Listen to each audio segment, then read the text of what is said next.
Buenas tardes.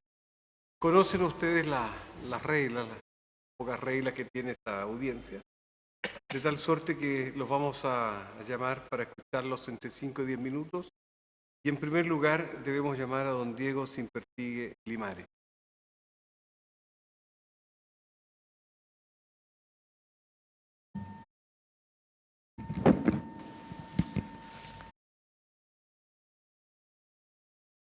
¿Puede decirle? Gracias, señor. Señoría, el postulante, el ministro señor Simpertigue, pertenece a la Corte de Apelaciones de San Miguel. Es abogado de la Universidad Nacional de Loja, Ecuador. Ingresó al servicio judicial en enero del año 1983 y a la categoría en enero del año 2002. Y sus últimas calificaciones de los años 2016, 2017 y 2018 son sobresalientes. Se ha desempeñado como secretario del segundo juzgado de letras de Coquimbo, relator de la Corte de La Serena, juez de letras de La Serena, juez de garantía de esa misma ciudad y ministro de la Corte de Apelaciones de Concepción.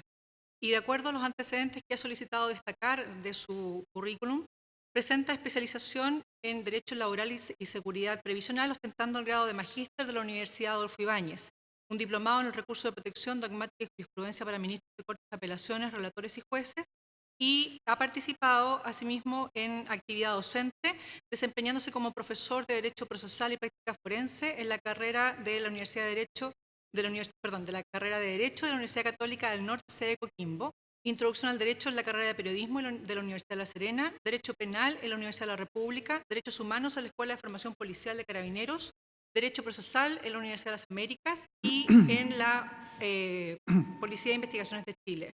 También ha sido miembro del Tribunal Evaluador del Trabajo de Investigación del Máster de Especialización en Derecho Penal en la Universidad de Sevilla para alumnos chilenos. Actualmente se desempeña en materia docente en la Universidad Autónoma y Finisterrae y también en la Academia Judicial de Chile. Se ha desempeñado como director del Instituto de Estudios Judiciales, consejero de la Academia Judicial y consejero con derecho a voz en la Corporación Administrativa del Poder Judicial. También ha solicitado que se destaque sus 12 años como secretario general de la Asociación Nacional de Magistrados del Poder Judicial y 4 años como presidente de la misma entidad. Lo escuchamos, señor. Muy bien. Su señoría excelentísima, señoras y señores ministros, dadas las instrucciones, me permito exponer sobre el recurso de protección y sus desafíos actuales.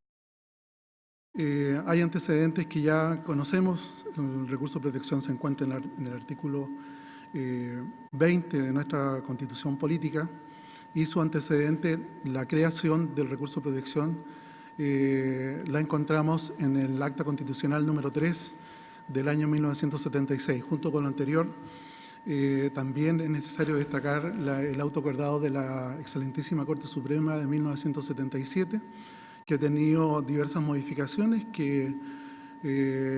pero que actualmente se encuentra vigente.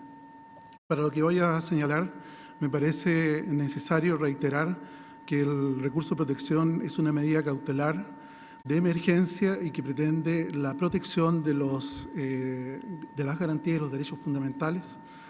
Y por lo tanto, a continuación voy a dividir este trabajo en unas cuestiones de orden general, luego críticas que actualmente se hacen al recurso de protección y por último me voy a atrever a señalar algunas reflexiones de orden personal. Esta acción constitucional cambió la cultura de nuestro país, centrando el objeto de la preocupación jurídica en estos derechos fundamentales, lo que ya venía desde antes a nivel universal, por cuanto después de la experiencia de la Segunda Guerra Mundial, en las naciones europeas se propuso que se integrara en el centro del ordenamiento jurídico el respeto a los derechos fundamentales de las personas. Me voy a atrever a señalar que la realidad del recurso de protección en la actualidad, pasados aproximadamente 43 años de su creación, merece una reflexión distinta, merece una reflexión para adecuarla a las circunstancias actuales. No solamente el solo hecho de haber pasado 43 años es suficiente, sino que además todos conocemos que existe un gran cambio, no solamente político, sino que social, económico y cultural en nuestro país, para entender que realmente hay que revisar permanentemente una acción constitucional de esta magnitud. En cuanto a las críticas que se hacen actualmente al recurso de protección, van dirigidas por el lado de que no es posible tener una vía constitucional para solucionar los problemas y los conflictos de orden que se suscitan en una sociedad. Para eso, estima aparte de la doctrina, por supuesto, para eso están los procedimientos ordinarios e incluso los administrativos, los que producen cosas juzgadas, lo que no ocurre con el recurso de protección. Junto con lo anterior, estiman que la buena utilización de las medidas precautorias permitirían conseguir objetivos parecidos a los que se obtienen con el recurso de protección. Y por último, tratando de resumir las críticas, se indica que la ambigüedad de las garantías y los derechos constitucionales nos permiten llegar a no tener certeza respecto de la situación jurídica en las decisiones judiciales particularmente, y además se estima que provoca o favorece el activismo judicial. Frente a lo anterior, es necesario señalar que hay una gran diferencia entre los hechos que pueden motivar e iniciar una acción ordinaria a aquellos que permiten ejercer una acción constitucional. Hay una gran diferencia no solamente en cuanto al procedimiento, sino que también a la entidad y la magnitud de los derechos que están comprometidos. Recordemos que el artículo 25 de la Convención Americana de los Derechos Humanos señala, impone a los países que la suscriben tener un procedimiento sencillo y rápido para la solución de estos conflictos. Y por otro lado, en respuesta a las críticas que se han estado manifestando, hay que tener presente que incluso esta misma Corte Suprema nos ha dicho que hay una gran diferencia entre los hechos que pueden que pueden permitir un procedimiento ordinario frente a aquellos que están vinculados con el inicio de una acción de orden constitucional. Hay niños que actualmente están vivos gracias a las decisiones de los tribunales superiores de justicia y particularmente de esta Corte Suprema, porque se les ha permitido tener tratamientos y los remedios necesarios para que ellos actualmente estén vivos.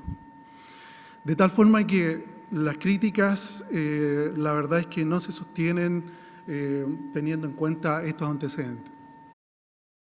Luego me permito señalar algunas reflexiones en torno a este tema.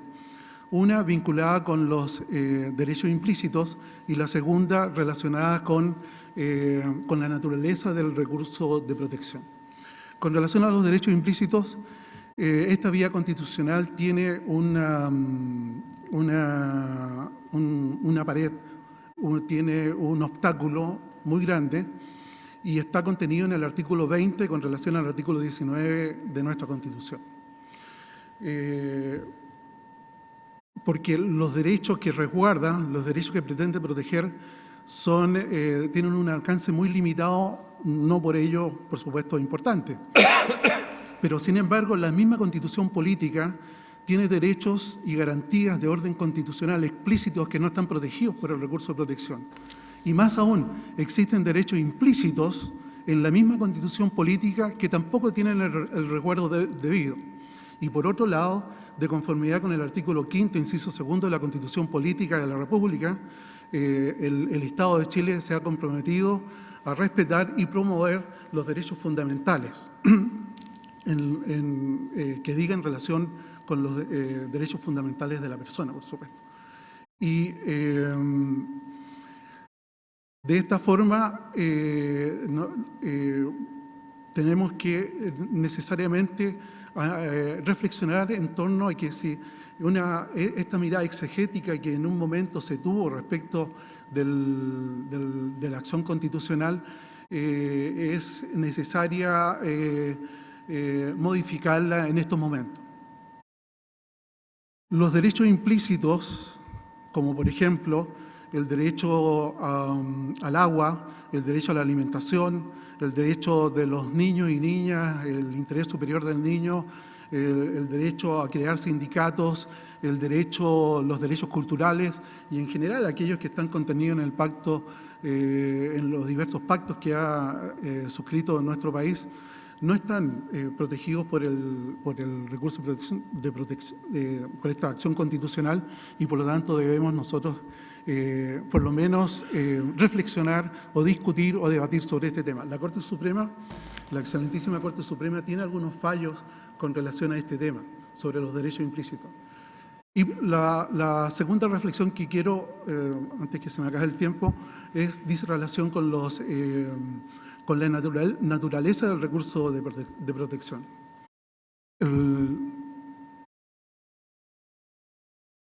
El recurso de protección, como ya dije, tiene una naturaleza cautelar, pero sin embargo, permanentemente nos vemos en los tribunales superiores de justicia con el conflicto de tener que resolver cuestiones que no necesariamente son cautelares, sino que muchas veces nos obligan a reflexionar, incluso rechazar recursos, porque se está pidiendo que se establezcan derechos permanentes.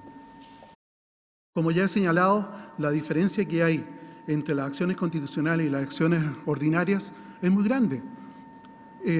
Por lo tanto, a lo menos merece una reflexión, un debate, el hecho que los recursos de protección o la acción constitucional de protección sea revisada y a lo mejor incluso no solamente se modifique en el sentido que además de ser una acción cautelar permita establecer derechos permanentes, a lo mejor en situaciones restringidas, con ciertas características, en fin. Porque por otro lado tenemos las acciones ordinarias que no nos permiten resolver problemas en donde están involucrados garantías y derechos constitucionales. Y la otra alternativa sería que entre una y la otra exista una acción que tenga características de la acción constitucional y también de la ordinaria, con la finalidad de hacernos cargo de estos problemas que permanentemente, como dije, se están presentando en los tribunales de justicia. Y por último, una reflexión. Nosotros tenemos, por lo menos en leyes ordinarias, más de 20.000 leyes y no podemos exigirle al Parlamento que modernice o actualice estas leyes cada cierto tiempo. Debe haber un instrumento, debe haber algún organismo que permita aplicar estas leyes de acuerdo con la realidad actual y este organismo no puede ser otro que el Poder Judicial. La Corte Suprema lo ha demostrado, los tribunales de justicia han hecho lo propio y creo que tenemos la suficiente capacidad, tenemos la suficiente responsabilidad como para que nosotros, considerando estas manifestaciones, por lo menos en particular respecto al recurso de protección, pero también respecto de otras acciones, podamos asumir nuestra responsabilidad y probablemente por la vía de la discusión interna o externa podamos tener algunas vías de solución.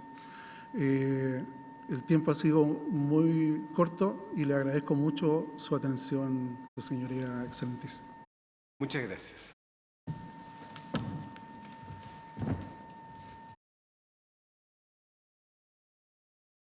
Escuchamos a la señora Carolina Catepillán.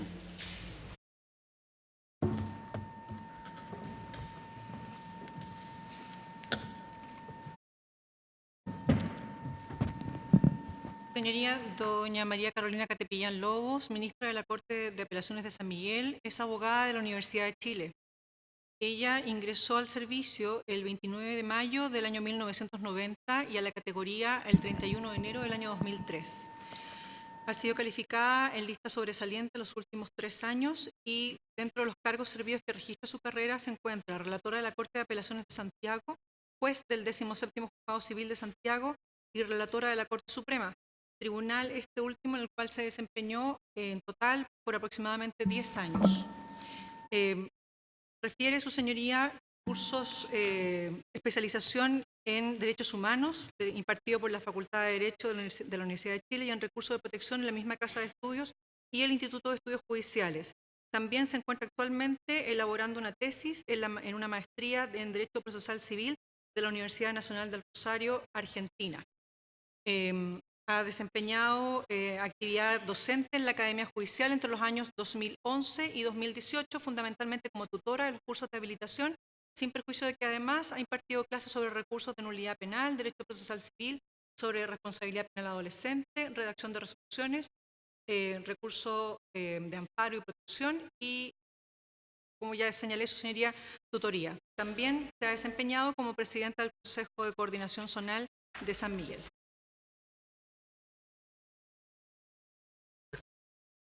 Buenas tardes, excelentísimas señorías. Constituye un honor encontrarme ante vuestra presencia.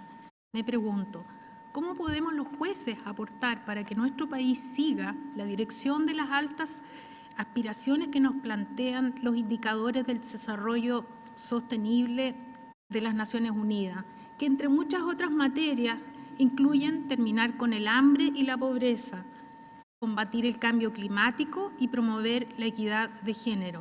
En suma, ¿cómo el Estado de Derecho puede contribuir a dichas metas? Y ¿cómo los jueces podemos ayudar a fortalecer el Estado de Derecho en esa dirección?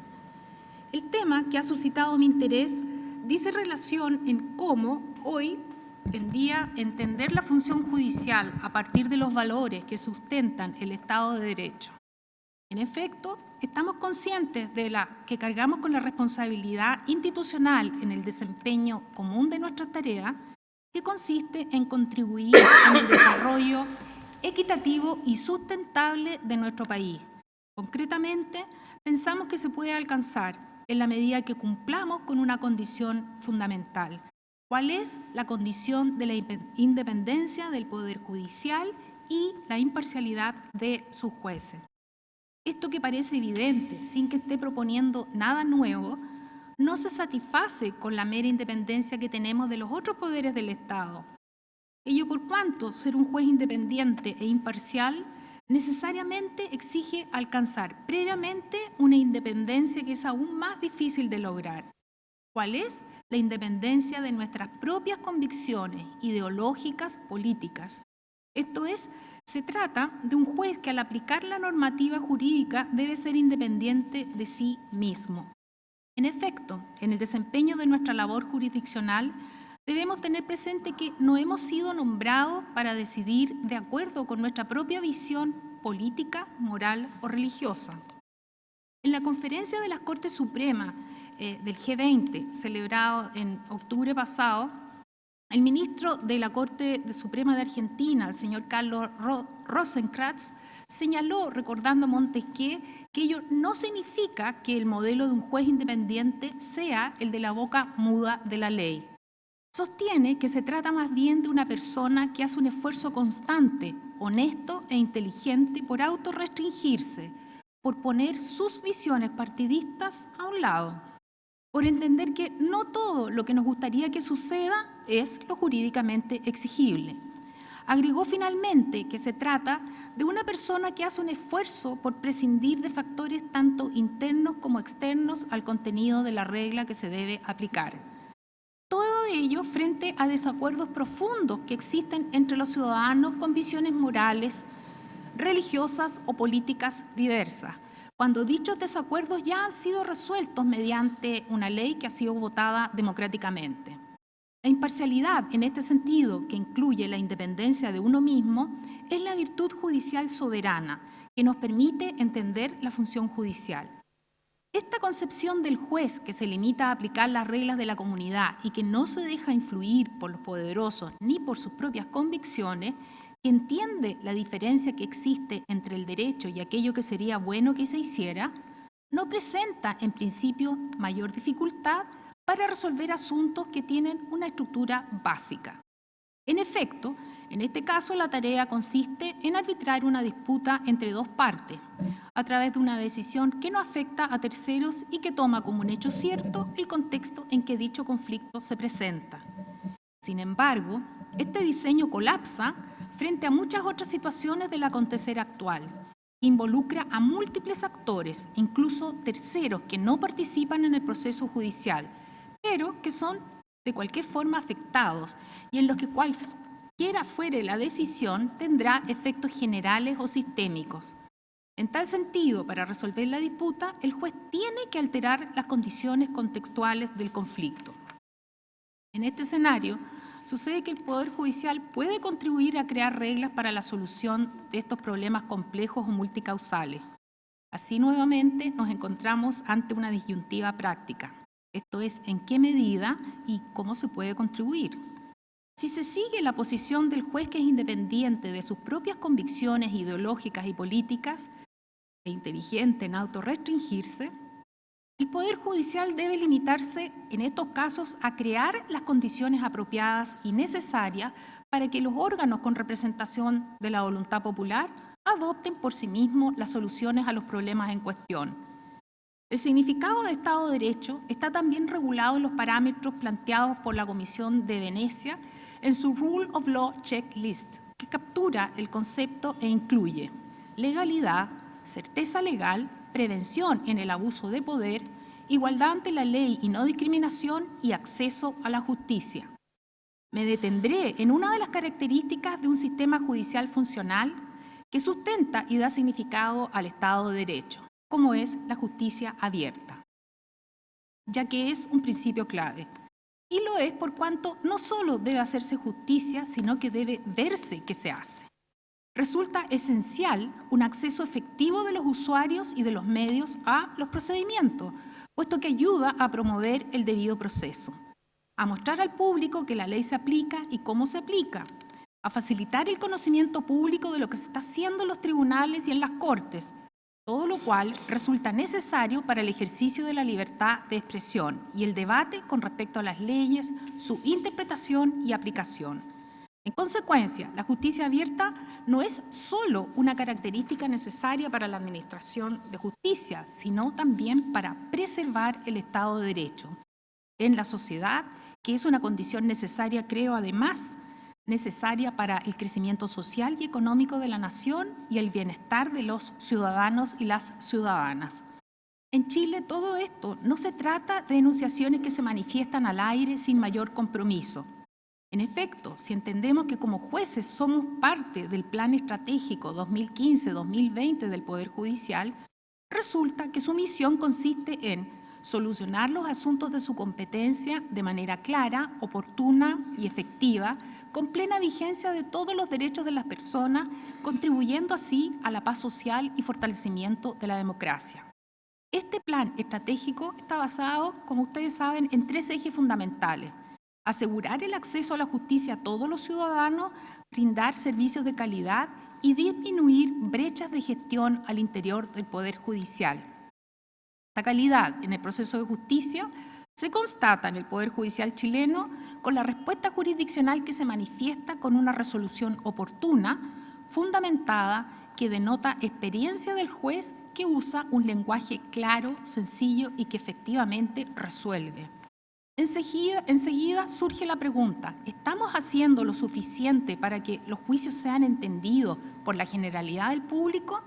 Siguiendo el compromiso internacional de contribuir en tal sentido, esta Corte Suprema, representada por su presidente de la época, el ministro señor Dolmich, suscribió en el año 2016 en Paraguay la Declaración de la Cumbre Iberoamericana que incorpora la Guía sobre lenguaje claro y accesible, en la que se afirma que la legitimidad de la judicatura está ligada a la calidad y claridad de sus resoluciones judiciales y que ello constituye un verdadero derecho fundamental del debido proceso.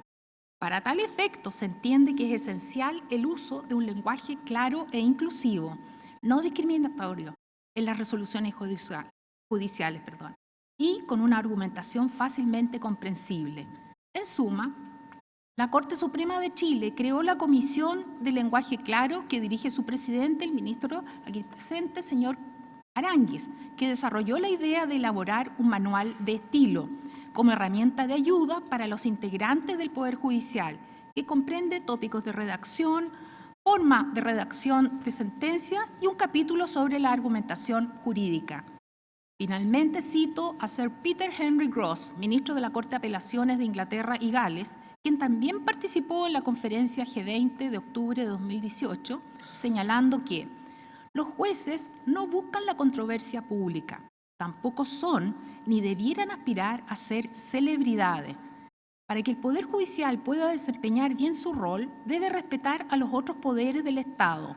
En consecuencia, dice, la intromisión desde el Poder Judicial es tan condenable como la intromisión de los otros poderes del Estado en él. Solo me cabe señalar que de conformidad a los antecedentes que he adjuntado a la correspondiente carpeta administrativa, entiendo que reúno los requisitos legales y méritos suficientes para postular al cargo al que estoy haciendo. Por tanto, solo me cabe manifestar que estoy disponible. Muchas gracias.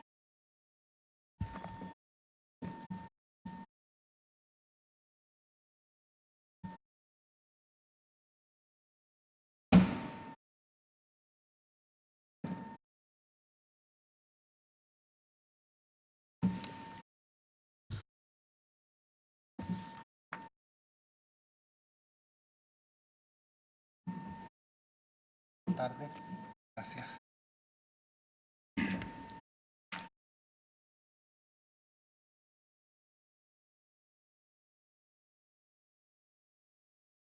Señoría, el señor Álvaro Mesa Latorre es ministro de la Corte de Apelaciones de Temuco y es abogado de la Universidad de Valparaíso. Ingresó al servicio el 28 de octubre del año 1993 y a la categoría el 5 de mayo del año 2008. De acuerdo a su hoja de vida, su señoría, sus últimas tres calificaciones lo ubican en lista sobresaliente y se ha desempeñado como juez del Juzgado de Letras y Garantía de Curepto, de Porvenir, como secretario de la Corte de Apelaciones de Punta Arenas, como juez del Tercer Juzgado de Letras de Punta Arenas y como juez del Tribunal de Juicio Oral en lo Penal de la misma ciudad.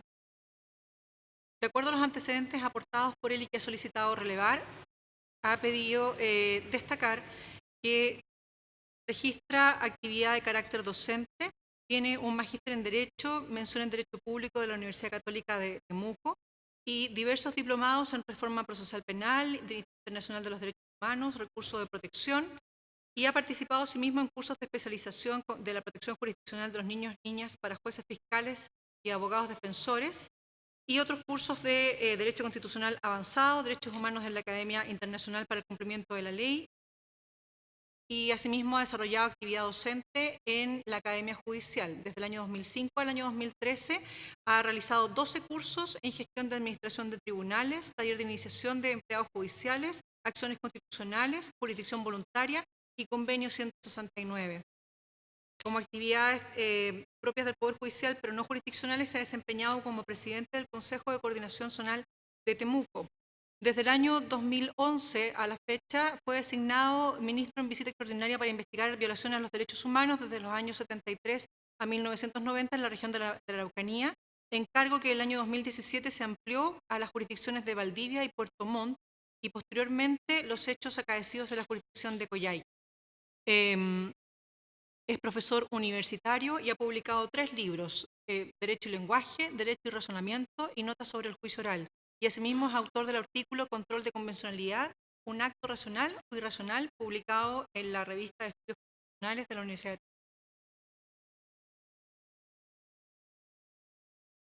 Muchas gracias. Buenas tardes. Excelentísimo tribunal, señor presidente, señoras ministras, señores ministros, con su venia. Mi exposición versa sobre algunas reflexiones en relación a la importancia del lenguaje claro e inclusivo en la labor jurisdiccional. A partir del trabajo robusto que ha hecho la plataforma de la Cumbre Judicial Iberoamericana y de la misma forma la Comisión de Lenguaje Claro en Chile a través de varias actividades, entre ellas Manual de Estilo de Redacción de Sentencias y el Glosario de Términos Legales, quisiera destacar lo siguiente. 1. La afirmación del lenguaje claro e inclusivo remarca nuestra tradición occidental sobre el convencimiento que nos aporta la racionalidad.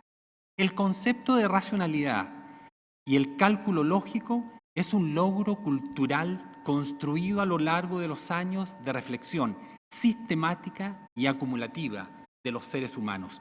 No se concibe cierto orden convivencial sin estos conceptos. 2. El lenguaje es el proceso de comunicación por excelencia. No hay otra realidad, no hay otro mundo normativo más allá de nuestro lenguaje. El lenguaje es todo. Somos seres lingüísticos. Por ello, la importancia y el compromiso con un impulso potente del lenguaje claro e inclusivo. Este lenguaje que también es síntesis, sencillez, tiene consecuencias positivas para nuestra labor. Piénsese, por ejemplo, en mayo del 68, que supuso el triunfo de un significado nuevo para el verbo contestar. Nosotros podemos decir lo mismo con las reformas constitucionales y procesales que se han dado en Chile. Los conceptos dignidad, derechos humanos, duda razonable y debido proceso han adquirido otra riqueza y distinción, pues han afirmado además esta claridad e inclusión. 3. La importancia del tema comentado es relevante en la elaboración de las sentencias, pues ellas cumplen varias funciones: ser guía social, ejemplo de autoridad, ejemplo de decisión, ejemplo de argumentación. 4. En esa línea, la claridad es cuando el texto se comprende captando su mensaje. Es lo contrario a la oscuridad, en cuanto representa un vocabulario excesivamente técnico e ininteligible. Por supuesto, a todos nos agradaría en nuestra labor disponer de un conjunto de herramientas normativas claras, como este concepto de justicia que expresa: justicia es el hábito según el cual con perpetua y constante voluntad se da a cada uno su derecho. Esta claridad nos ilumina, nos da paz, no nos deja dudas. 5. En todo caso, el lenguaje claro e inclusivo no es algo nuevo para el jurista. A través de la historia, hombres y mujeres se han enfrentado al desafío de trabajar con este tipo de lenguaje. Veamos algunos ejemplos. El artículo 1 de la Declaración Universal de Derechos Humanos nos indica: todos los seres humanos nacen libres e iguales en dignidad y derechos, y dotados como están de razón y conciencia, deben comportarse fraternalmente los unos con los otros. Nuestro propio artículo 1 de nuestra Constitución: las personas nacen libres e iguales en dignidad y derecho. Una línea. El artículo 1568 del Código Civil: el pago efectivo es la prestación de lo que se debe. Una línea. Comprensión total. Todos en nuestro trabajo aspiramos a esa síntesis y claridad. 6. En cuanto al lenguaje inclusivo, nos dice, entre otras cosas, que no todo es uniforme, que hay amplia diversidad, que debemos incluir a las otras y los otros, dando de esta forma luz a la sociedad. La relevancia de la inclusión, de todas formas, se aprecia ya en 1945, en la Carta de Naciones Unidas, que nombra solo 2 derechos: la libre determinación y la no discriminación. 7. En realidad, la lucha por el lenguaje inclusivo es la lucha por usar un lenguaje más justo, menos violento. Es un lenguaje que no sea utilizado contra nadie como arma de exclusión y opresión en la sociedad. Por otro lado, tomando en consideración la misma plataforma iberoamericana citada, en el Código de Justicia Judicial, en su artículo 19, nos indica que motivar supone expresar de manera ordenada y clara las razones jurídicamente válidas aptas para adoptar una decisión. Como sugerencia a futuro, para reafirmar este compromiso con el lenguaje claro e inclusivo, podría realizarse tanto en el artículo 19, número 3 de nuestra Constitución, como en los artículos 170 y 342 de los Códigos de Procedimiento Civil y Procesal Penal, agregar la siguiente frase: que toda sentencia debe dictarse siempre en un lenguaje claro e inclusivo. Así damos mayor fuerza al compromiso con este lenguaje. 9. Pensando en las sentencias extensas, pero cabe para todo fallo, se puede trabajar el texto realizando en la parte expositiva un resumen ejecutivo que contenga al menos la siguiente explicación sobre la sentencia: número de páginas, número de tomos, yo trabajo en derechos humanos, número de considerandos y a qué aluden los considerandos, objeto del pronunciamiento y además qué directrices y principios guían mi razonamiento. Luego, al ir desarrollando la sentencia en su parte considerativa, cada 10 considerandos hacer un breve resumen ejecutivo respecto de lo que se ha avanzado, dejando estos breves resúmenes ejecutivos también consignados en la parte expositiva. De esta forma se facilita la lectura a cualquier persona. Ello sin perjuicio de trabajar más adelante una plataforma computacional que permita vínculos con diferentes materias al marcar determinada palabra en el fallo en el computador. 10. En realidad, el lenguaje claro e inclusivo es un exhorto a la jueza, al juez, que se encuentra siempre en un terreno inacabado para que con su labor complete o lime la imperfección del debate y del texto. Construir una sentencia es un arte, exige dedicación, manejo múltiple de materiales y fuentes. La jueza, el juez, trabaja desde la finitud y se enfrenta a la infinitud de la justicia. Luego, tenemos que recorrer el camino del lenguaje claro, inclusivo y sencillo. Si no lo hacemos, estamos expuestos a quedar bajo la subordinación de un lenguaje no claro, no inclusivo y no sencillo. Esto sin duda perjudica la consecución de la justicia, por lo que solicito a este excelentísimo tribunal, si lo tiene a bien, en conformidad a mis méritos, me considere en un lugar en la quina cuando deba conformarse. Si lo tiene a bien, dejo mi presentación a disposición de este excelentísimo tribunal a través de la señora relatora. Muchas gracias.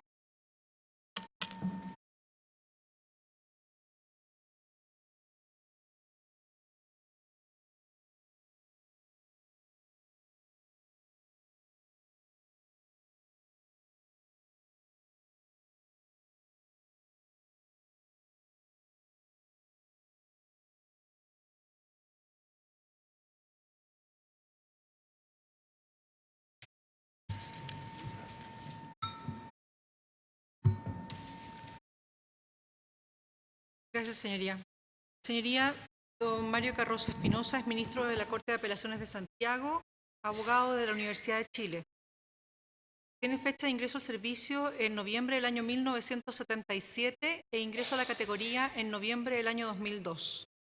Figura calificado en lista sobresaliente en los últimos 3 años y se ha desempeñado a lo largo de su carrera judicial como secretario del Juzgado de Letras de Cauquenes, del 10º Juzgado Civil, juez del primer Juzgado del Crimen de Puente Alto, relator en la Corte de San Miguel, juez del 11º Juzgado del Crimen de San Miguel, del primer Juzgado del Crimen de Santiago, del 6º Juzgado Civil de Santiago, del 3er Juzgado del Crimen también de esta ciudad, fiscal de la primera Fiscalía de la Corte de Apelaciones de Santiago.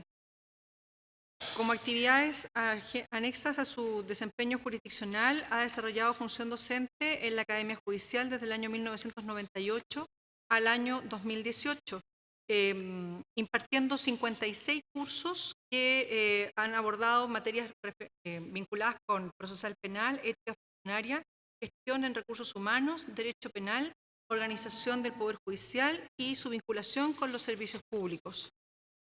También se ha desempeñado en la Corporación Administrativa del Poder Judicial en el año 2007 como ministro de la Corte de Santiago y entre los años 2015 y 2019 ha sido miembro integrante del Consejo del Bienestar. Tiene su señoría capacitación y perfeccionamiento en la reforma procesal penal y asimismo seminarios en Derecho Constitucional, Penal, Procesal, Civil, Familia, Derechos Humanos y Educación.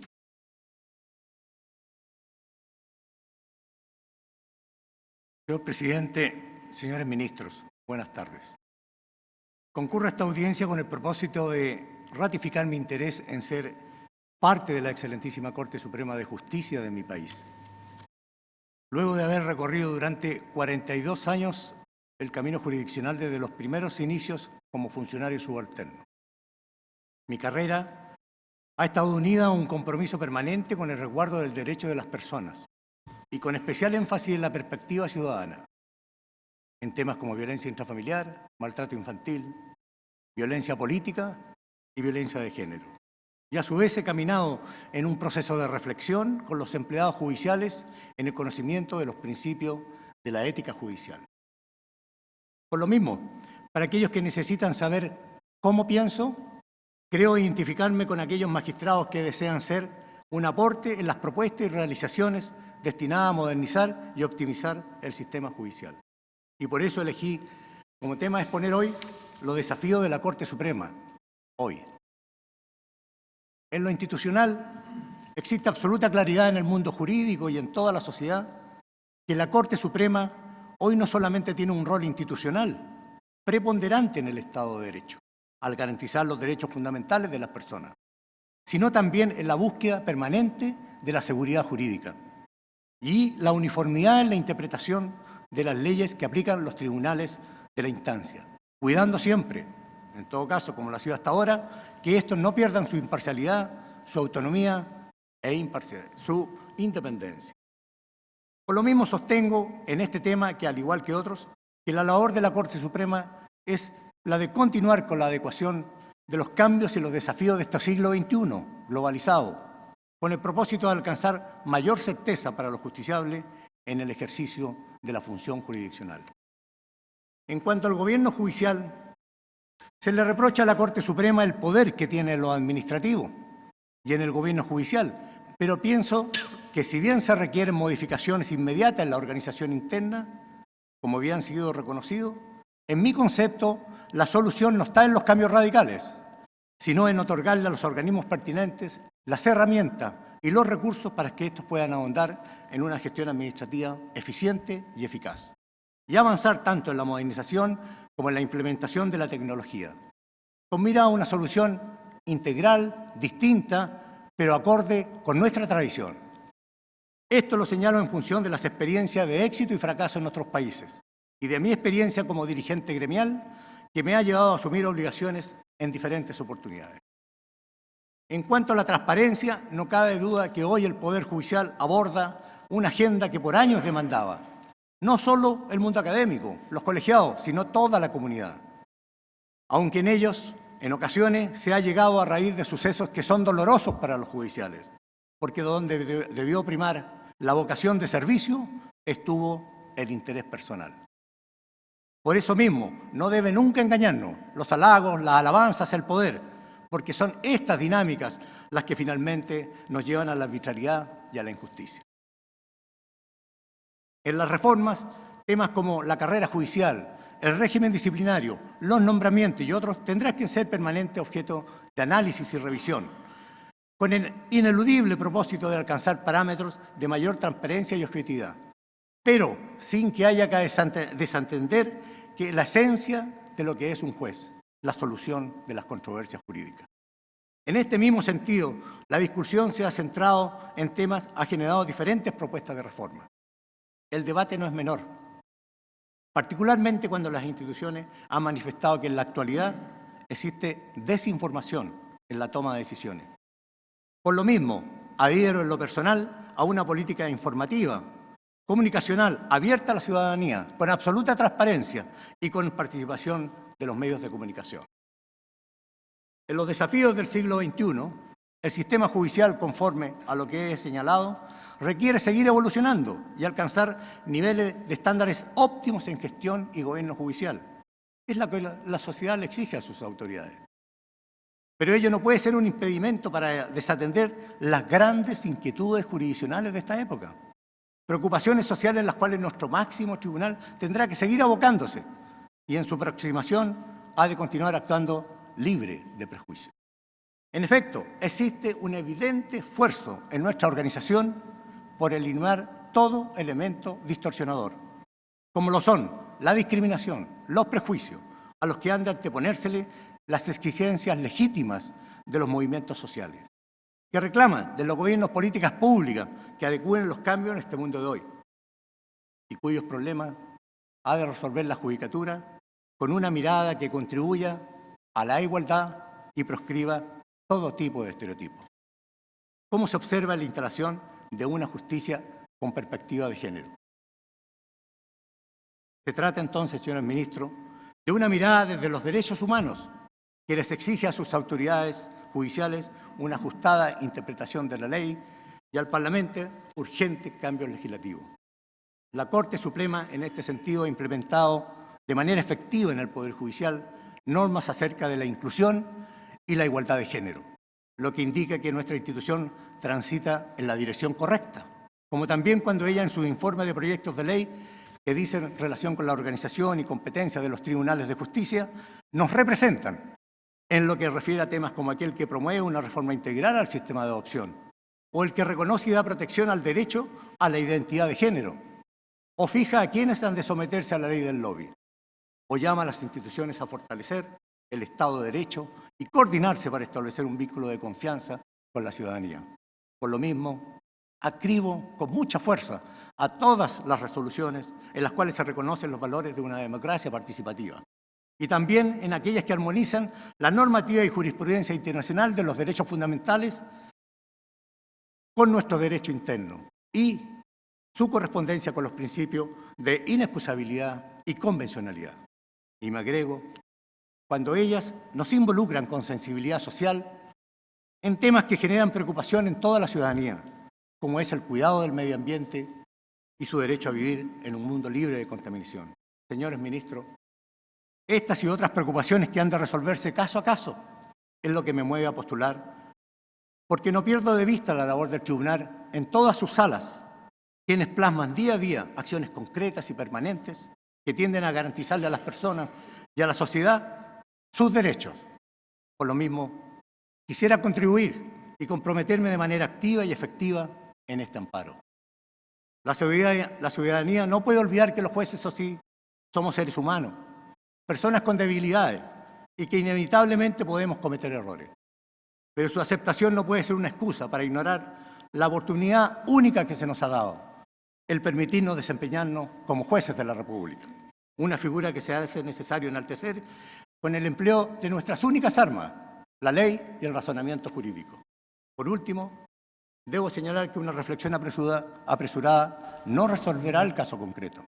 Por el contrario, requiere de otras características de un magistrado, reflejada perspicazmente en el Código de Ética Iberoamericano, que nos permite conjugar el conocimiento de la ley con la prudencia, el criterio, el razonamiento jurídico, evitando así la discrecionalidad y evidenciando una preocupación constante de llevar la justicia a los ciudadanos. Muchas gracias. Bien, gracias.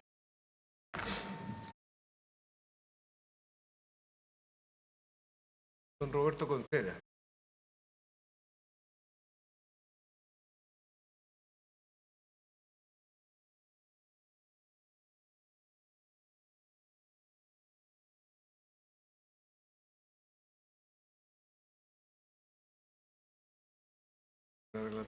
Gracias, señoría.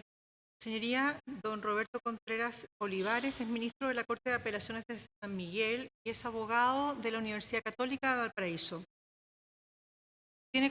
Registra como fecha de ingreso al servicio septiembre del año 1983 y de ingreso a la categoría agosto del año 1997. Figura en lista sobresaliente los últimos 3 años y se ha desempeñado a lo largo de su carrera como secretario del segundo Juzgado de Letras de San Felipe, juez del Juzgado de Letras de Caldera, relator de la Corte de Valparaíso, juez del tercer Juzgado del Crimen de la misma ciudad y relator de la Corte Suprema. También ha desarrollado actividad por encargo de este tribunal y asimismo otros desempeños vinculados a su carácter de ministro de la Corte de San Miguel, destacando entre ellos que es ministro conforme a la Ley sobre Sistemas de Inteligencia del Estado, participante en rondas de talleres de la Cumbre Judicial Iberoamericana en los años 2011 en adelante, interlocutor del Poder Judicial en Chile en la Mesa Interinstitucional de los Tribunales de Tratamiento de Droga desde mayo de 2011, integrante de la Comisión de Apoyo a la Reforma Procesal Penal y Justicia Penal Adolescente de la Corte de San Miguel, ministro encargado del Plan Comunicacional de Difusión Jurídica de la Corte de San Miguel desde el año 2008. También se ha desempeñado como director de la Asociación Nacional de Magistrados entre los años 2005 y 2006, presidente de la Red Latinoamericana de Jueces en el periodo 2015-2017 y presidente de su tribunal el año 2008. Ha desarrollado actividades nacionales e internacionales, participando en distintas actividades vinculadas con los mecanismos alternativos y restaurativos de resolución de conflictos. Ha colaborado en temas de gestión para el buen funcionamiento de la Procesal Penal, también en la reforma de los tribunales de familia y modernización de la estructura de las cortes de apelaciones, en el área de transparencia, rendición de cuentas e integridad en los países de la Cumbre Judicial Iberoamericana. Tiene actividad docente que ha desarrollado en la Academia Judicial desde el año 2001 al año 2019, desempeñándose en 81 oportunidades en programas de perfeccionamiento y formación en materias como jurisdicción voluntaria, iniciación al Poder Judicial, expresión escrita y redacción y derecho penal. Y registra, su señoría, 16 publicaciones en materias jurídicas, artículos y 5 libros no jurídicos. Lo escuchamos, señor ministro. Señor presidente, señoras y señores ministros,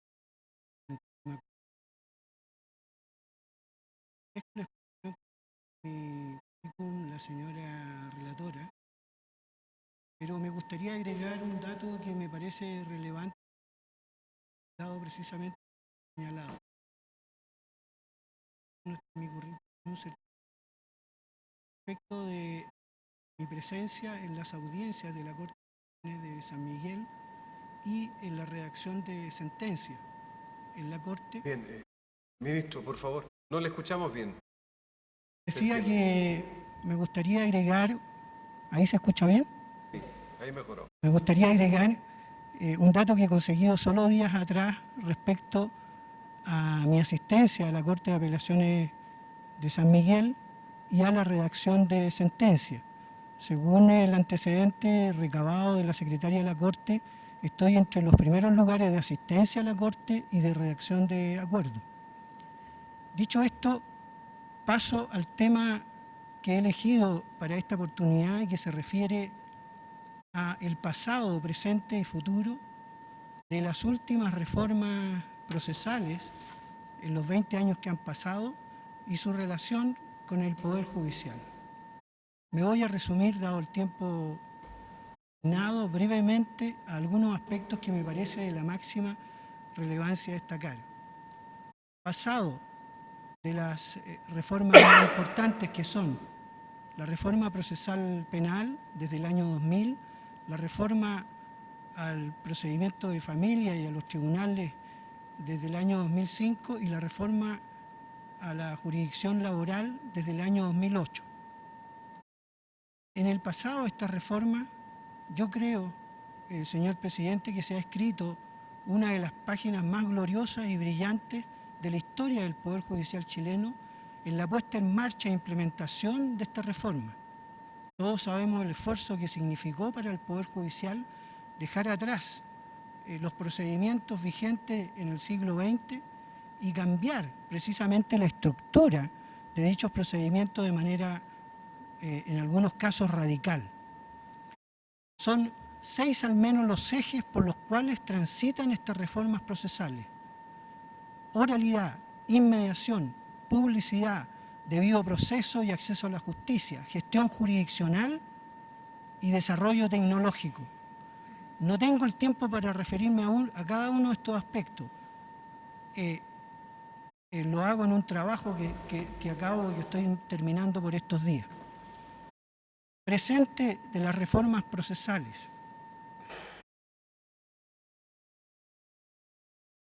Lo interesante aquí es observar los datos y las estadísticas respecto a la operatoria de esta reforma en los últimos años.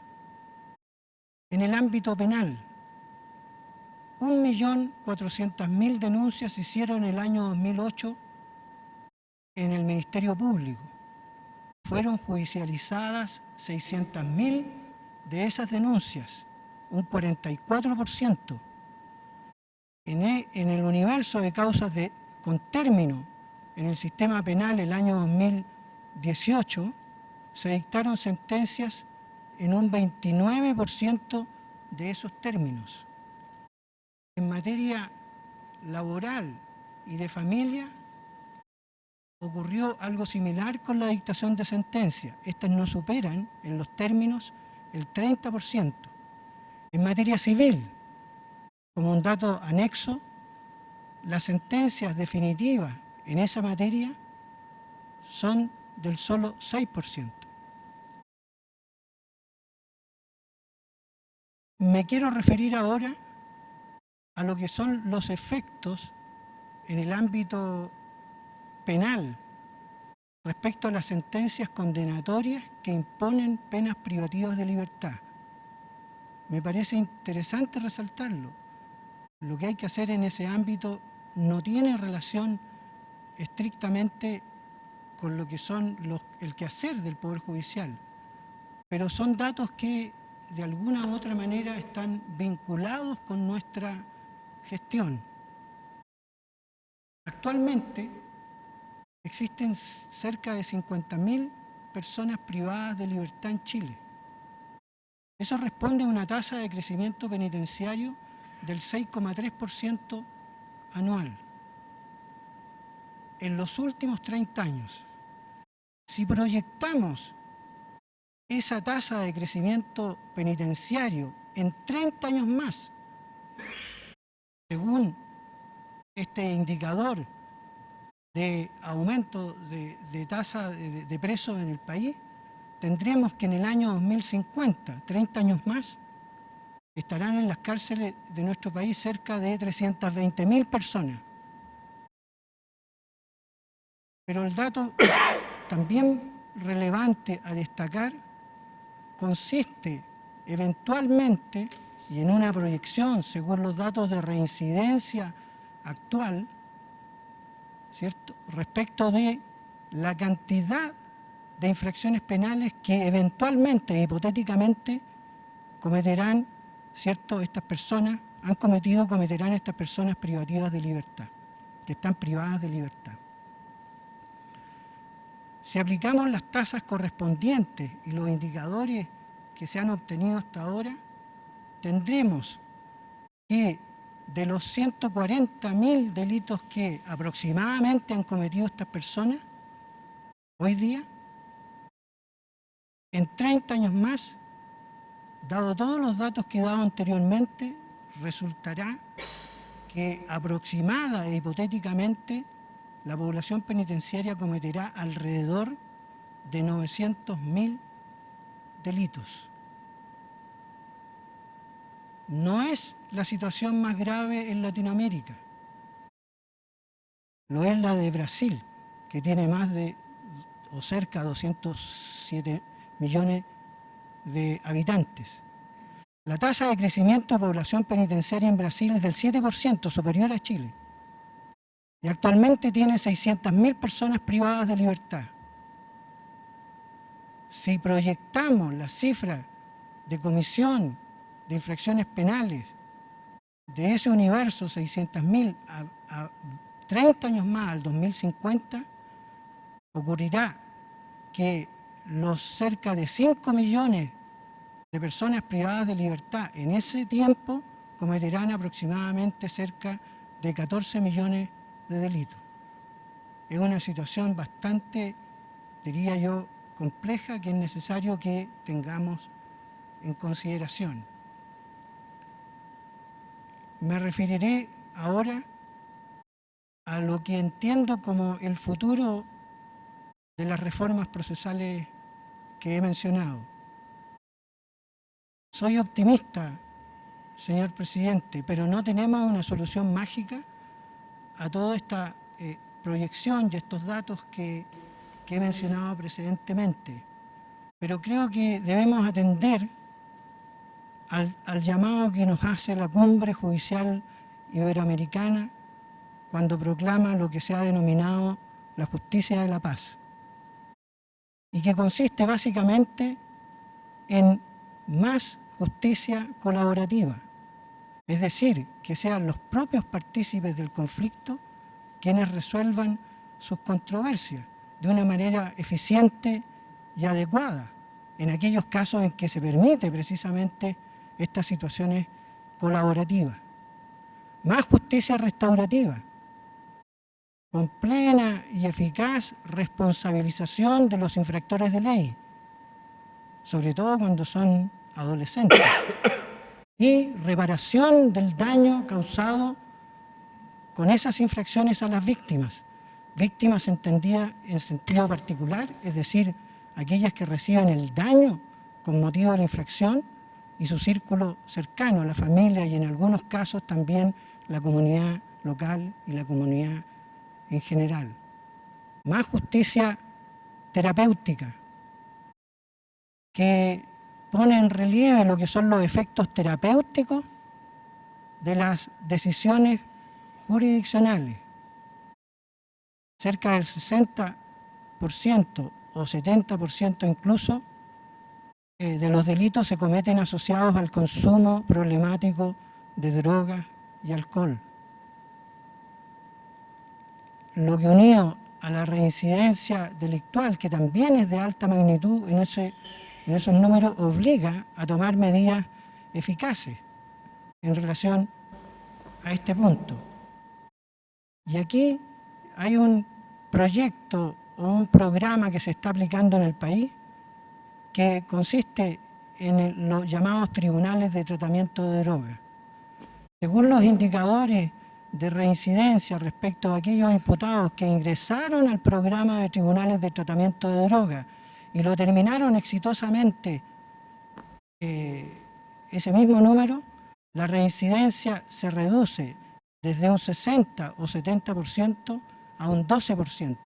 Estos datos que ha obtenido la unidad de apoyo al programa de tribunales de tratamiento de drogas del Poder Judicial están reflejados en un estudio que realizó la Fundación Ciudadana y que entregó días atrás y que respalda estas cifras.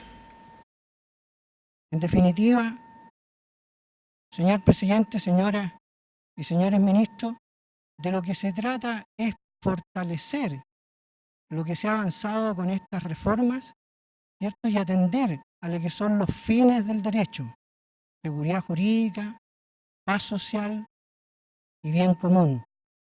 Atendiendo también al llamado que nos hace el primer artículo de nuestra Constitución, cuando señala que el Estado está al servicio de la persona humana y su finalidad es promover el bien común. Muchas gracias, señor presidente. Gracias.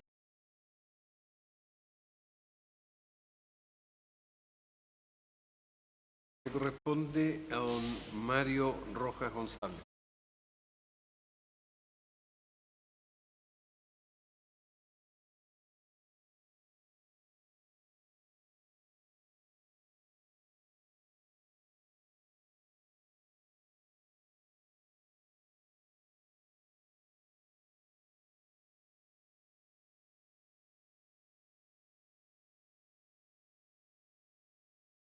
Relator. Gracias, señoría. Señoría, don Mario Rojas González es ministro de la Corte de Apelaciones de Santiago, abogado de la Universidad de Chile, fecha de ingreso al servicio septiembre del año 1974, fecha de ingreso a la categoría mayo del año 1999. Se encuentra calificado en lista sobresaliente en los últimos 3 periodos y a lo largo de su carrera judicial se ha desempeñado como secretario del primer juzgado de letras de San Fernando, como secretario del 11º Juzgado del Crimen de Santiago, como relator de la Corte de Santiago, como juez del 20º Juzgado de la misma ciudad y como relator de la Corte Suprema. Como actividades anexas al ejercicio de la jurisdicción, se ha desempeñado también como ministro, en su calidad de ministro de la Corte de Santiago, en la Corporación Administrativa del Poder Judicial, y ha desempeñado en 4 oportunidades labor de docente en la Academia Judicial, en 3 de ellas en los cursos de formación y en el año ese mismo en el curso de habilitación. De acuerdo a su currículum, su señoría ha desarrollado cursos de perfeccionamiento anuales en materias vinculadas con nulidad de derecho público, la aplicación del derecho internacional por los tribunales de justicia nacionales y materia laboral y responsabilidad penal adolescente, destacando asimismo que en los años 1993 y 1994 participó como juez tutor en el proyecto de capacitación judicial patrocinado por el Instituto de Estudios Judiciales, la Asociación Nacional de Magistrados del Poder Judicial y la Corporación de Promoción Universitaria, precursor de perfeccionamiento y formación de jueces. Lo escuchamos, ministro. Muchas gracias, señor presidente. He escogido uno de los temas que planteó este tribunal en una minuta que se nos repartió y que se refiere a los principales problemas que se advierten en la reforma procesal penal. He querido referirme a cuestiones tan un poco más prácticas, más elementales, tales como las que hemos vivido acá en este minuto, en que se han estropeado los micrófonos y ha habido que cambiarlos. Esto habitualmente en los tribunales de base o en las Cortes de Apelaciones no ocurre. Tenemos un sistema oral basado en un registro electrónico, informático, que requiere la utilización de aparatos electrónicos y computadores y simplemente es difícil conseguir que funcionen bien. No hay una renovación constante. Esto lo pongo a modo de ejemplo. He recogido del Código Procesal Penal algunas instituciones y algunos artículos que creo que han generado algún tipo de problema en el marco de esta reforma procesal penal. Esta reforma, como se sabe, fue concebida como una mejoría del antiguo sistema de ejercer justicia en lo penal y que imperó en nuestro país por muchos años y que fue objeto de muchas críticas, algunas de las cuales eran fundadas. El sistema anterior estaba, desde luego, agotado. Había un consenso tanto en el mundo letrado como en la opinión pública y dentro de los propios actores de los actores de aquel sistema, que el sistema ya en verdad no daba para más.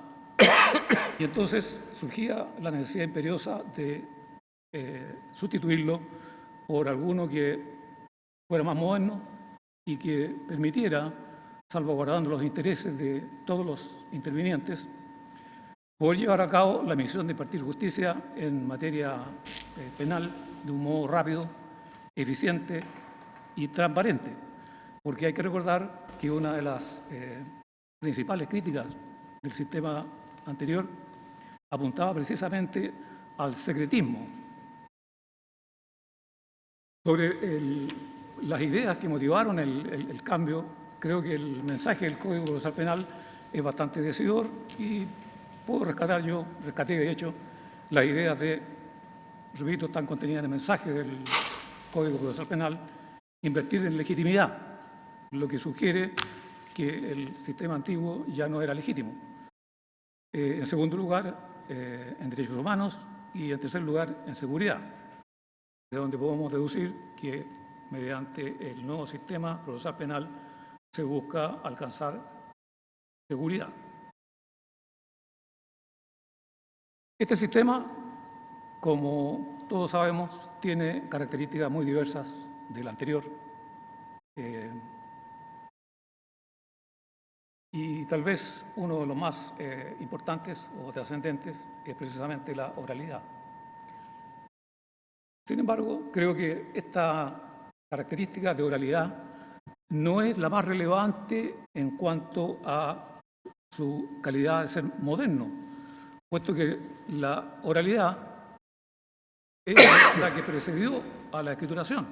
Durante la mayor parte de la historia de la humanidad, desde luego, los juicios fueron orales y solamente vinieron a escriturarse cuando se inventó la escritura, lo cual es una cosa más o menos reciente. De manera tal que cuando estamos implantando un sistema de justicia oral, en verdad estamos volviendo atrás en la historia, lo cual no es malo, yo no digo que sea malo, pero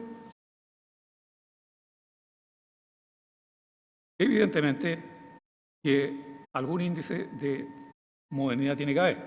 Y ese índice o indicador de modernidad yo lo encuentro precisamente en lo que ya había dicho previamente en cuanto a la introducción en el juzgamiento, en la labor de juzgar, en la tarea cotidiana de los tribunales, de los sistemas de tramitación electrónica y en particular de la computación. Estos se han introducido en el seno de nuestro sistema como elementos de trabajo cotidiano, tanto para el desarrollo de las audiencias, sea en tribunales o sea en cortes, como además para el archivo y la conservación de los datos que se recogen y que evidentemente son los datos que antiguamente se tomaban, se recogían en los expedientes escritos. Este sistema partió con la reforma procesal penal. Posteriormente se han ido sumando los demás procedimientos de familia, laboral, y finalmente se ha sumado la justicia civil, habiéndose dictado recientemente una ley sobre tramitación electrónica que alude justamente a la incorporación de la oralidad y de la digitalización en los juicios civiles.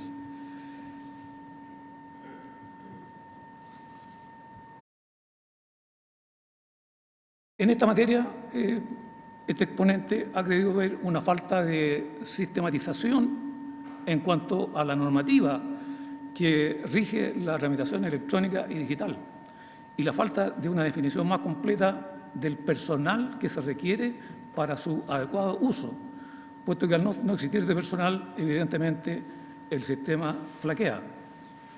Muchas audiencias a veces no se pueden llevar a cabo, no quedan grabadas. El párrafo sexto del libro primero, artículo 39 y siguiente del Código Procesal Penal, dispone el registro de las actuaciones judiciales. El artículo 41 indica lo siguiente, comillas, las audiencias ante los jueces con competencia en materia penal se registrarán en forma íntegra por cualquier medio que asegure su fidelidad, tales como audio digital, video u otro soporte tecnológico equivalente. El artículo 43 manda la conservación de los registros.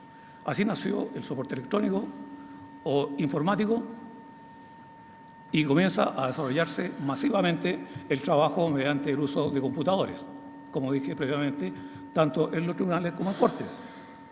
Y en la medida en que la computación avanza, y avanza a grandes pasos, todos lo sabemos, tal vez pudiéramos decir que avanza a pasos agigantados, la tarea de los intervinientes en el nuevo sistema debiera hacerse más eficaz.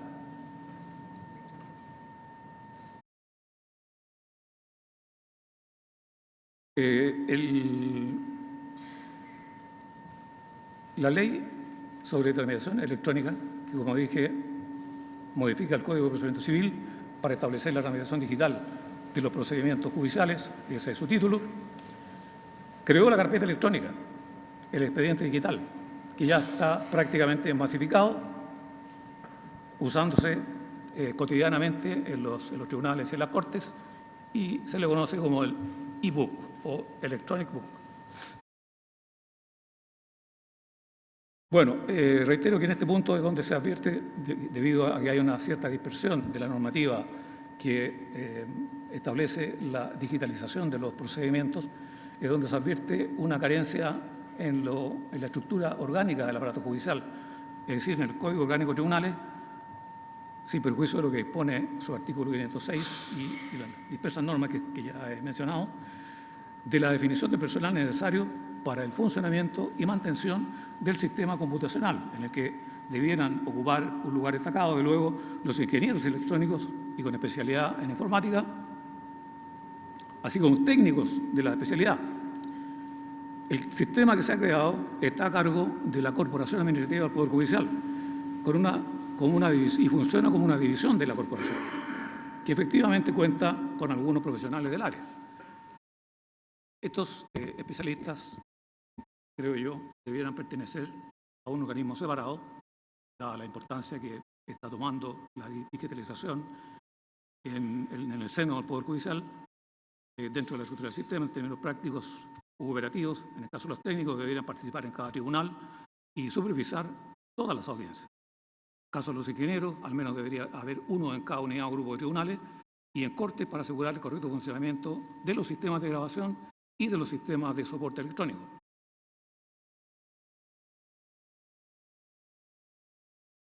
En la Corte de Apelaciones de Santiago, en realidad, esto no se está observando. Es decir, tenemos un sistema que está añejo, se ha avejentado, que no es objeto de reparaciones permanentes. Muchas veces no se graban las audiencias, se reciben de tribunales audiencias que vienen en discos que son ininteligibles, son inaudibles, y esto creo yo que corresponde precisamente a la falta de supervisión en la labor de recibir la información del personal especializado.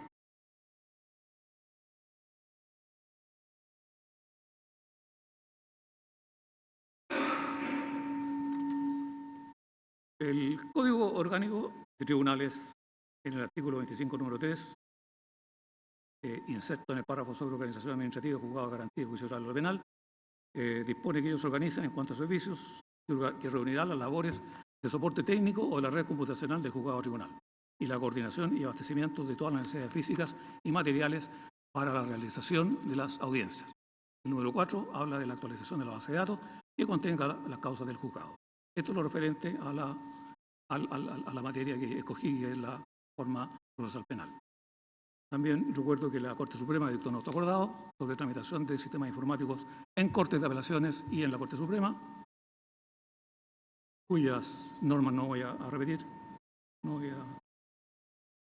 pero sí debo destacar el artículo 506 del Código Orgánico de Tribunales, en cuanto dispone que la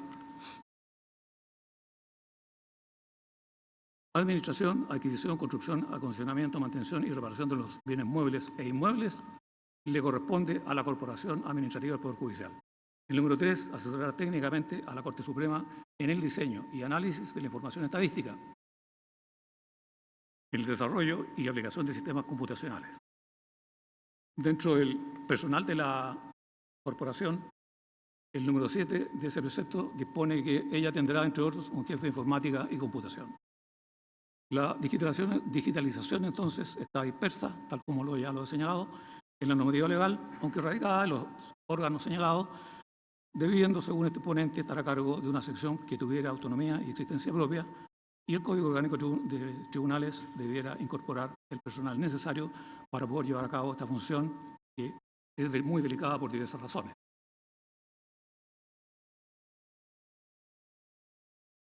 En otro asunto, el Código de la Especialidad está próximo a cumplir ya 20 años de vigencia, durante los cuales efectivamente se han avisorado una serie de dificultades. Las funciones de los tribunales del crimen del antiguo sistema se escindieron y pasaron a distintos organismos. La labor de investigar, propia del sumario, se entregó a una entidad que era desconocida para nosotros, el Ministerio Público o Fiscalía. Estas son supervigiladas por los juzgados de garantía.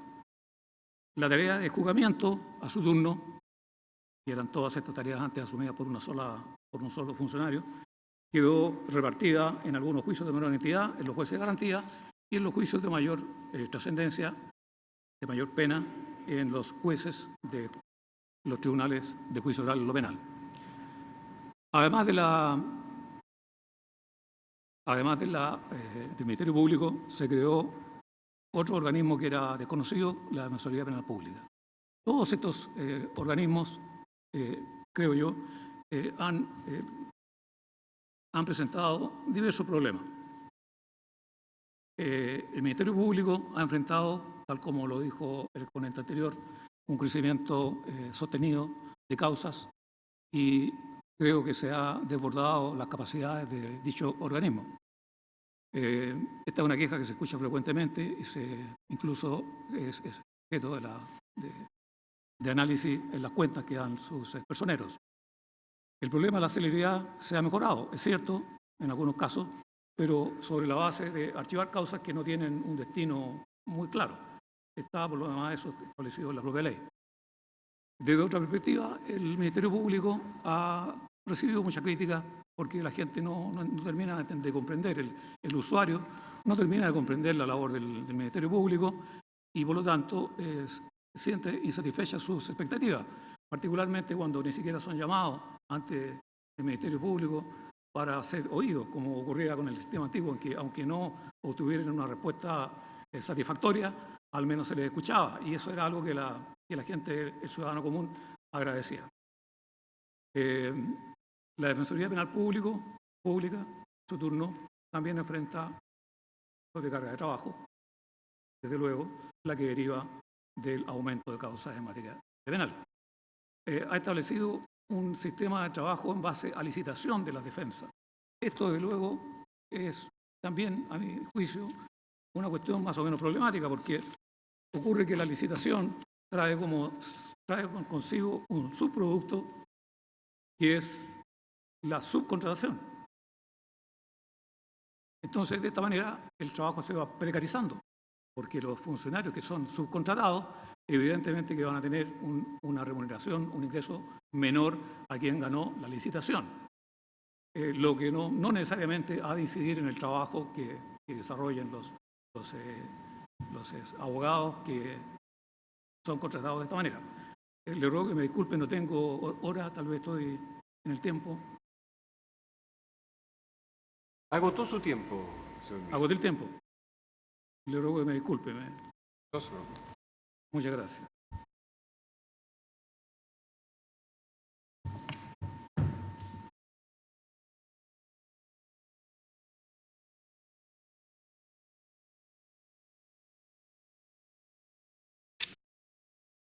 Debemos escuchar a don Hernán Crisosto.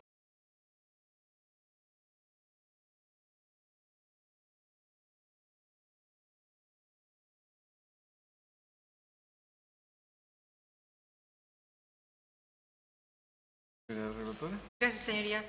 Señoría, don Hernán Crisosto Greises, ministro de la Corte de Apelaciones de Santiago, abogado de la Universidad de Concepción. Ingresó al servicio el 30 de noviembre del año 1984 y a la categoría el 19 de octubre del año 1998.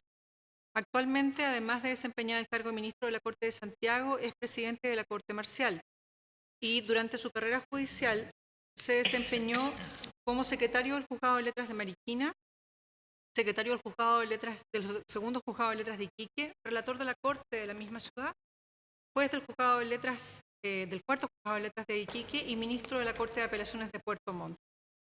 En el ámbito docente, señoría, refiere actividad de ese carácter en la Academia Judicial. Se ha desempeñado en 4 oportunidades como docente en los cursos de perfeccionamiento de la Academia Judicial y también registra formación propia en el área del derecho procesal. Es magíster en esa rama del derecho, con una tesis sobre la confesión tácita como medio de prueba. Ha efectuado diversos diplomados en derechos de niños, niñas y adolescentes, en recursos de protección y en fundamentos psicológicos y pedagógicos de los aprendizajes en el contexto universitario.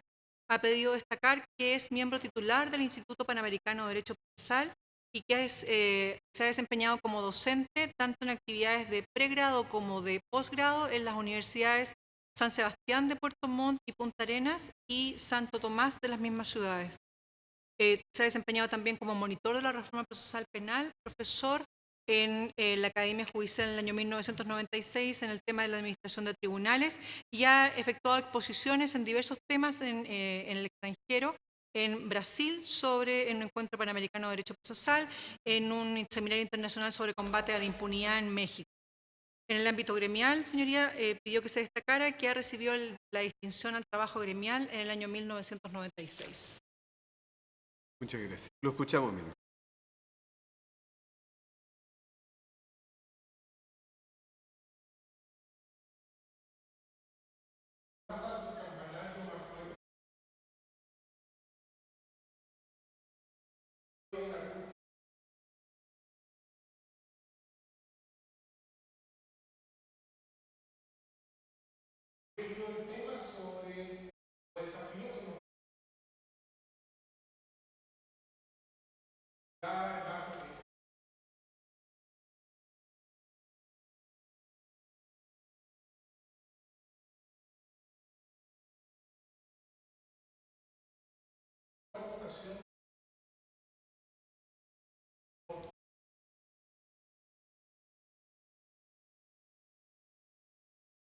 cuestión que tiene que ver entonces con la dotación de los tribunales, una segunda cuestión que tiene que ver con la necesidad de potenciar la autocomposición indirecta y otra tercera que tiene que ver con las cargas y con la actividad probatoria.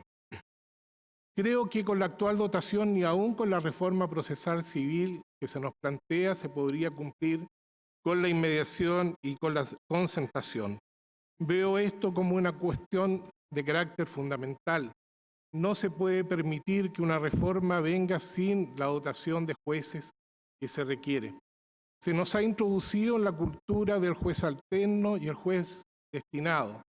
Creo que es necesario que toda reforma venga con el presupuesto que corresponde para aumentar la dotación.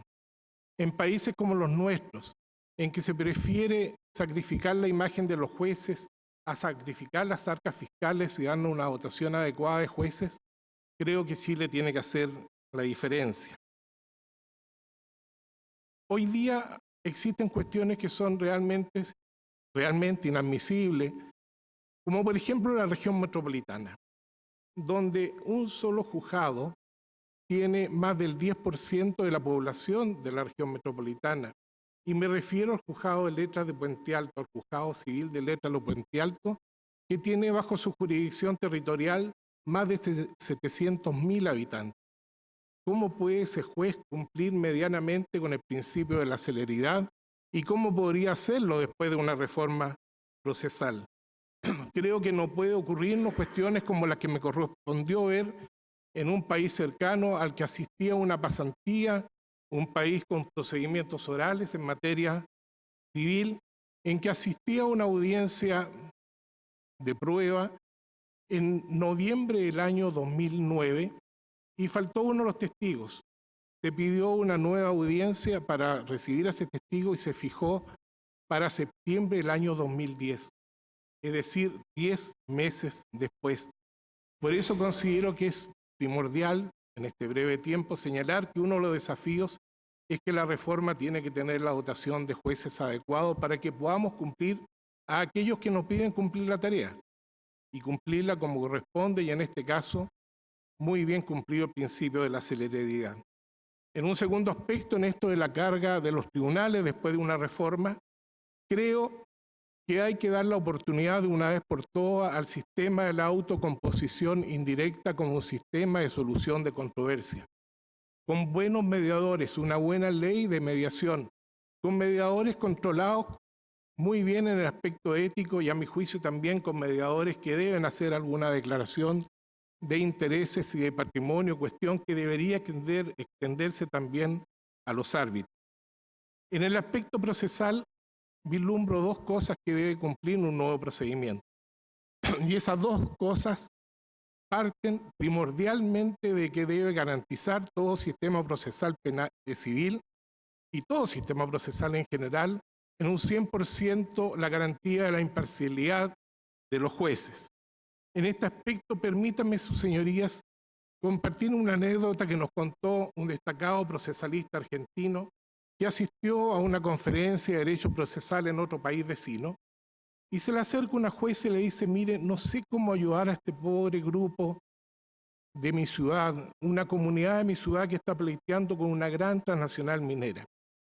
Y él le dijo, mire, a ese grupo, a esa comunidad, le podrá ayudar el Colegio de Abogados, le podrá ayudar el Estado, le podrá ayudar a una ONG u otra institución, pero la única que no los puede ayudar es usted, porque si usted los ayuda, la otra parte se queda sin juez. Y eso lo suscribo previamente. Me alegro que se sepa que hasta ahora estaría saliendo del proyecto del año 2012 las cargas dinámicas de la prueba. Una institución que mal aplicada en otros países latinoamericanos ha dado pie a una suerte de prevaricato. Los ejemplos que nos pregonan los ideólogos de la carga dinámica de la prueba bien pueden ser regulados a través de una buena ley que establezca claramente las cargas probatorias. Pero creo que esto no puede ser entregado a la voluntariedad del juez. Nuestros antiguos procesalistas son sabios al señalar que en realidad en el proceso lo que vale son las cargas y cada uno debe cumplir con su carga. Creo que la única carga que puede subvencionar el juez es la carga de obligar a las partes a que le den seriedad al proceso, que le den impulso al proceso, a través del principio de la buena fe que hoy se encuentra consagrado en el artículo 2, letra D de nuestra ley de tramitación electrónica. Entonces, en esta primera parte sobre las cargas de la prueba, creo que aquellos no pueden quedar entregados a la voluntariedad del juez, sino que entregados claramente a la ley. En este otro aspecto también creo que lo que propone el proyecto que se entregó el año 2012 de la posibilidad de que los jueces puedan disponer prueba de oficio lesiona gravemente la imparcialidad del juez. No estoy de acuerdo con lo que propone el proyecto en ese aspecto. No estoy de acuerdo también con procesalistas internacionales de moda como don Michel Tarufo, que así lo promueven. Creo que decir que se resguardará como sea el derecho de defensa no soluciona esa cuestión. Uno se pregunta si para mantener la imparcialidad del juez en un proceso penal no se permite al juez tener impulso probatorio, ¿por qué en un proceso contencioso civil sí podría tenerlo? ¿Es que acaso es más importante saber si José le arrendó la casa a María que saber si José abusó sexualmente de María? Creo que en los dos procesos se requiere para resguardar la imparcialidad del juez que éste no pueda tener impulso probatorio. No creo en lo que propugna el proyecto del año 2012, que el fin o que exista un interés público en buscar la verdad real en el proceso y disponer entonces al juez cual inquisidor detrás de esa verdad real. Me parece que eso invariablemente va a terminar beneficiando a una parte y perjudicando a otra. Normalmente beneficiando a aquella parte que teniendo la carga de probar no lo ha hecho. Señorías, creo que el único interés público relevante que debemos perseguir es un sistema de heterocomposición pública eficiente para disuadir y a cambio de haber proscrito entonces la autotutela como medio de solución de controversias. Pero para buscar esa meta de solucionar una controversia jurídica, me parece que no cualquier método es válido. Señorías, sé que en este último aspecto que he propuesto voy en contra de lo que piensa la mayoría de los procesalistas que son escuchados en Chile, pero creo que de eso se trataba. En el tiempo que se me ha dado, no puedo decir todo lo que pienso, pero sí creo que he pensado muy bien lo que digo y de eso se trataba. Muchas gracias, señoría. Gracias. Vamos a suspender la audiencia por 15 minutos y volvemos entonces.